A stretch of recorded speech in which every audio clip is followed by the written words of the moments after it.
대한민국 수출 품목 1위이자 우리 경제를 이끄는 원동력. 세계 어느 나라도 한국의 반도체 없이는 4차 땡땡을 이룰 수 없다.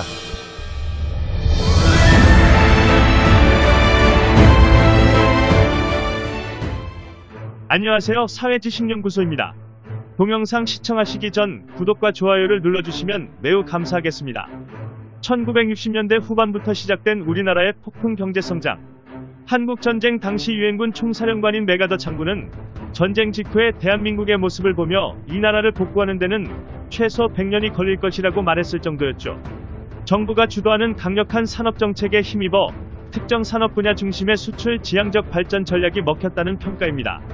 1960년대 초까지 한국은 농업이 주된 경제활동인 1차 산업 중심의 후진국형 경제체제와 산업구조를 보였습니다.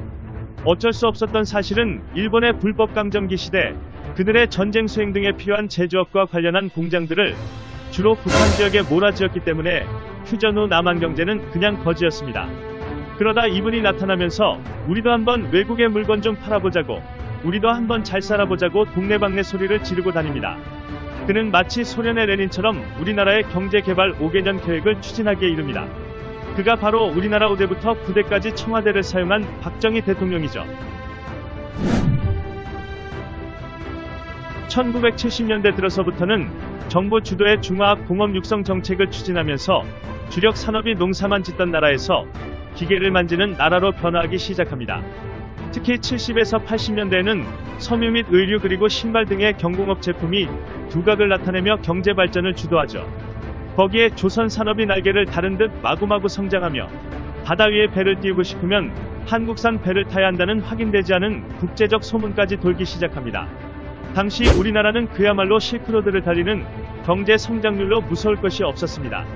메가더 장군이 예상한 100년의 복구 시간은 사치라고 느껴질 정도로 전 세계는 동아시아 끝에 있는 작은 반도 국가에 집중합니다. 경제 성장을 하면 할수록 새로운 변화가 필요했고 시대적 흐름에 맞춰 경제력을 진화시켜야 했죠. 중공업 중심의 시대가 서서히 마감되어 갈 때쯤 새로운 산업이 찾아오기 시작합니다. 바로 컴퓨터를 중심으로 하는 3차 산업혁명이 진행되고 있었으니까요. 우리나라도 시대에 맞게 산업의 중심을 바꾸기 위해 노력합니다. 반도체, 컴퓨터 등 첨단 기술 산업 제품들이 중요한 위치를 차지하는 모습에 이에 맞는 경제 산업으로 변화를 꾀합니다. 현재 우리나라의 수출을 이끌고 있는 산업품 중 가장 비중이 큰 것은 반도체입니다.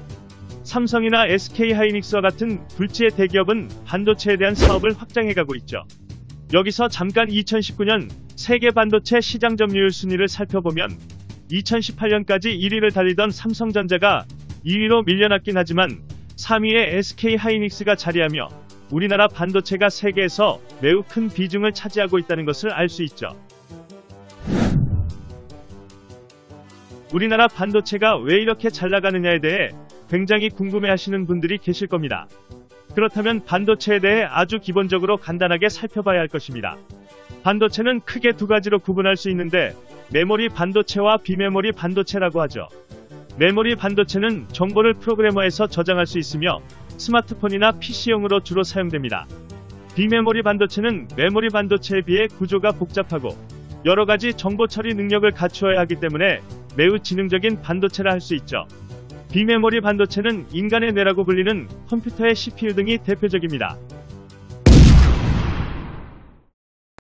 우리나라의 삼성이나 SK의 경우 메모리 반도체에 대한 수주는 세계의 절반을 차지할 만큼 그 비중이 큽니다. 단순 공정과 자본력을 바탕으로 대량으로 만들어낼 수 있는 양산 능력만 갖추면 되니까요. 하지만 비메모리 반도체는 설계부터 기술력까지 대부분을 맞춤형으로 제작해야 하기 때문에 높은 기술력을 필요로 합니다.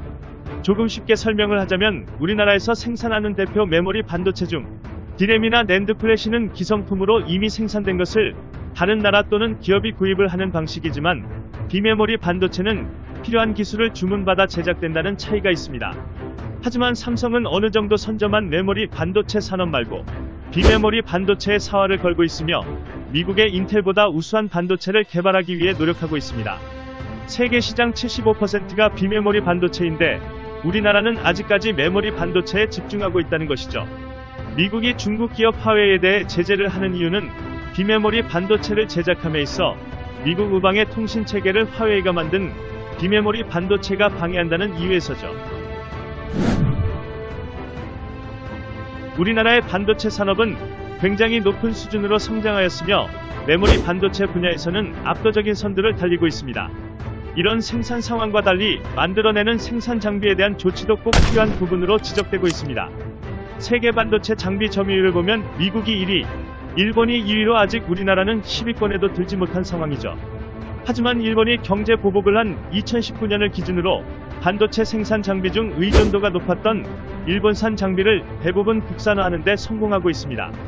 앞으로 자생하며 국제사회에서 영원한 1위를 유지할 수 있는 대한민국을 응원해봅니다.